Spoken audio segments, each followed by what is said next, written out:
Oh, did you guys meet? Wallace, Hi. This is my cousin Chantry.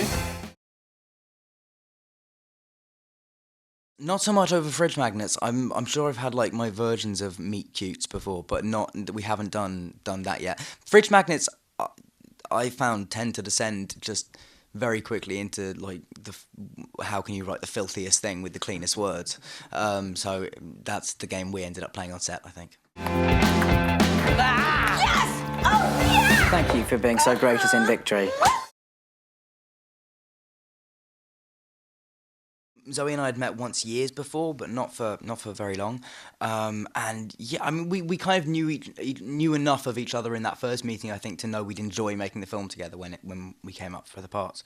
But yeah, I mean, I think a lot of the chemistry thing is just being being interested and being open and being kind of generous and not worrying about. That's the thing. A lot of between takes and stuff is just telling each other like embarrassing stories from youth and from terrible exes or dates or whatever it is, and just swapping that stuff. So you sort of you try and match the kind of collective memory that your characters have together as well, and their shared knowledge of each other, so that you can have that relationship on screen and use that stuff. And there's stuff that didn't end up in the movie. There's like one thing I'm incredibly grateful didn't end up in the movie, which is me telling like one of the most embarrassing stories of my childhood, which is great because I will be able to improvise it and use it in another movie because it's really funny. But it's definitely. It's those moments that kind of, I think, help contribute to that chemistry, and that takes two people. Like if just me was turning up with that attitude, it would be a very frustrating 6 weeks, I imagine, on the film. But thankfully, Zoe and I both came with that sort of same spirit. In fairy tales, love inspires you to be noble and courageous, but in real life, love is just an all-purpose excuse for selfish behaviour. I don't know if you are actually cynical or just a super crazy romantic cheeseball. I don't think I've ever used a chat-up line on a girl. Like I had a list of chat-up lines thrown at me earlier, and I was just saying, should I be using these because they sound terrible, like these. Yeah. So I definitely haven't. Well, I'm trying to think if I had anything used on me. I have had a couple of like fairly cheesy Harry Potter lines done to me, but I've always just been quite impressed by, like, it takes some balls to walk up and say some of the things I've had said to me. I genuinely can't remember off the top of my head what they were, but I just remember being kind of impressed. I'm gonna give you my number. We should hang out. Yeah. My boyfriend will be worried about what happened to me. I think just learning lines from a young age and kind of getting used to the process of learning them is sort of what gets you used to that. I also do the musical I did on Broadway was called How to Succeed in Business Without Really Trying, and it was by the guys that wrote Guys and Dolls, so it was all that kind of similar, very fast-paced sort of stuff. Friends? Yeah, why not? All right. Friends. Is this always how you make friends? Like it's a business deal? Yeah, actually, it's just my style. Okay, it's quite unnerving, but it's good. I enjoy the fast-talking stuff, and like I always liked kind of Neil Simon plays when I was young, or films, and so I love all that. But I think a lot of it's just me. Like that's my natural pace of, which is not. I'm not saying that like, oh, it's great, I'm so quick thinking. It's because I'm not quick thinking. I'm like slow thinking and fast talking, which is a terrible combination. But yeah, I think it's probably just more me than anything else. So, Wallace, we should talk about the complex issues of our time. Can men and women really be friends, or do you secretly want to bang Chantry? She has a boyfriend. It's very hard to show or explain why it is that two people connect in the way they do and fall in love the way they do. But in this movie, that's what it's about. It's sort of about watching them and finding out why they love each other with them. I mean, they've very similar sense of humours there. But that's also what I love about it, is that it, in a normal movie, it would be much less of a dilemma, because Zoe's in sort of your normal rom-com, there's me, the girl I fancy, and then the girl I fancy's boyfriend, who is a tool normally, and it's just horrible, and you kind of are just going, why is she with him? That makes no sense. And it's kind of inevitable that she will end up with the nice guy rather than the horrible guy, and it just makes it a much more, as you say, sort of like the whole thing about the film was we're trying to be truer to life and more authentic, and it makes it a much more real situation.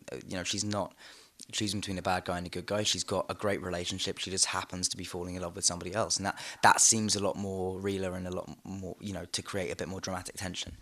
Ben, Wallace is here. Hi, thanks for coming by. Are you trying to sleep with my girlfriend? Oh, no, God, I wouldn't. Don't worry, we're just talking guy. Okay.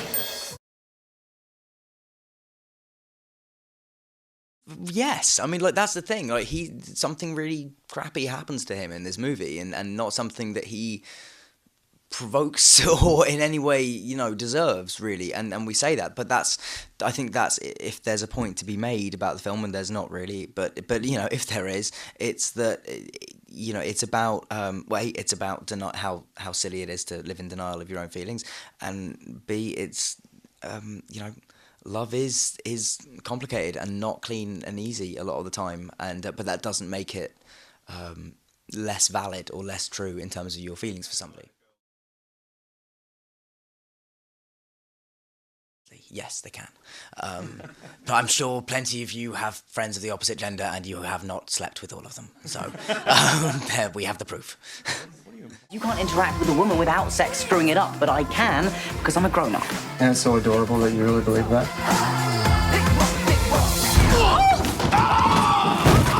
Oh my God! Ben! Are you okay? I'm sorry! You look fine! I love Arthur, the original, with Dudley Moore and Liza Minnelli. You have to make that clear now. And what else? There's a great movie that if you haven't seen, I would recommend it, called It Happened One Night, which is a 1937, maybe? Clark Gable, yeah, Frank Capra. I'd never seen it until we did this film, and it was recommended to me because we were doing this, and it's honestly one of the most charming romantic comedies I've ever seen. If you haven't seen it, you should check it out.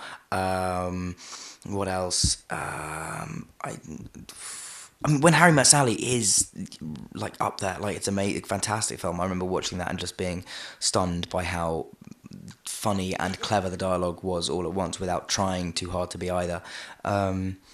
So yeah, I mean, those, and I'm sure I could think of more if I had more time. Oh, you know what's a really stupid one that somebody reminded me of? The fact that I love earlier today. This is like a film from my teenage years, is Get Over It, with Ben Foster and Martin Short. Is hilarious in that movie, and is also the reason I remembered, because I watched it again not long ago, and it is also the reason that I was in love with Kirsten Dunst for most of my teenage years. So, this Wallace guy? We're friends. I already called dibs on him. Dahlia, you barely know him. Can I help you? I would like to try on that dress. It's a size 2. Are you a 2? Yes. I'm gonna get the measuring tape. I'm a 2. Wallace! Yes? I need you to come in here. What? I'm kind of stuck. Are your eyes closed? Yes. The truth of the film is it ever sensible or sane to live in denial of your own feelings? Because there is no point in Wallace's mind where he does not want to see her with her clothes off. Like, he's in love with her. There's no semblance of like trying to be friends. He's just put in a situation where he kind of has to pretend to want to be friends. So like, I don't think there's almost a mixed message there. That's just like the complexities of, people saying one thing when sometimes they mean another, which is unfortunately the case, but not unfortunately, because like, he's not, again, there isn't anything malicious in it. He just knows that he can't have anything more at that point, but he's found someone who makes him really happy, so he doesn't want to give that up. But in order to not give it up, there is like an act of deceit.